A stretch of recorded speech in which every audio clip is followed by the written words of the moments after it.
Jordan, good to see you. I have an important question today. Do you need life insurance if you're retired? I think a lot of retirees are very hesitant about it, which makes sense because you're no longer working. The kids are probably grown and out of the home. You just don't have the same financial responsibilities that you did when you were younger. So I'd like to know, what do you think? Do people need life insurance if they're retired?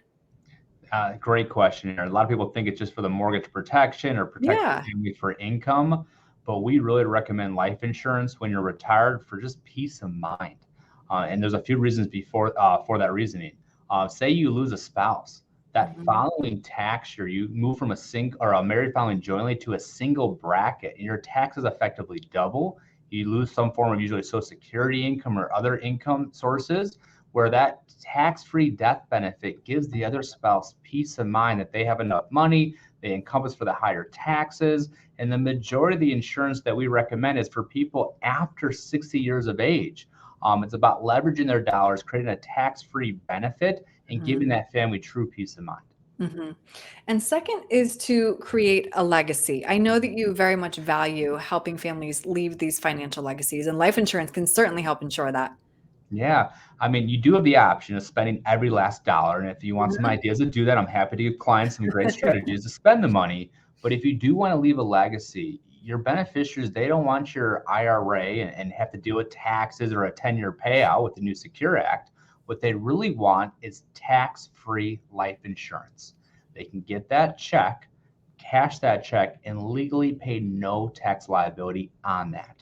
So having a life insurance policy is really the best way to transfer wealth. And for some high net worth individuals, you might want to put that into an irrevocable living trust to get it outside the estate to not only get more to the next generation, but also not to avoid paying estate taxes.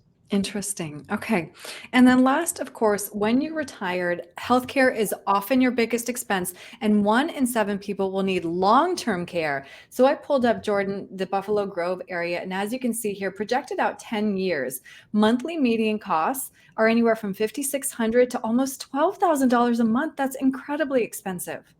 It's insane. And no one wants to think about that, right? We're healthy, we're young. We don't want to think 20, 30, 50 years from now what we're going to be like in a long term care facility. But this is the reality of life. We are all aging. So, Mhm. what I don't traditionally like is a long term care policy that you may or may not see the benefit. And many people don't like paying premiums that might go out the window because they don't need to actually use it. Or when Right. they go to use it, there's all this fine print and they can't use it for what they want to use it for.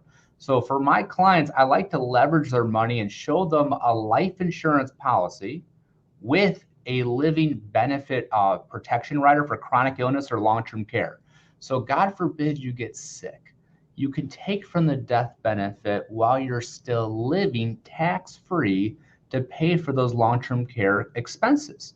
Let me repeat that. You can use the death benefit while you're still alive Wow. tax-free. It's a great option for many people, but you can check me on this stat, Aaron. I don't think you pulled this up, but 100% of us at some point will die. And when we I die, think that's accurate. I think I think so. so. That death benefit will go tax free to whoever you leave as a beneficiary. And we all hope we die in our sleep, but if we don't, we can use the death benefit while we're still living for long term care, or it can pass on to the next generation. And we had a client come in a few years back. Her name was Jane. She had this old policy that she didn't really need it for a death benefit. We reviewed it without her paying a dollar into it. And she now has a better policy and long term care benefits just by reviewing what she currently had. Mm, interesting. Jordan, I'm so glad we had a chance to talk this through because I think a lot of people have a lot of misconceptions about it. Clearly, some advanced planning, though, that can go into this. So if somebody has questions, how can they reach you?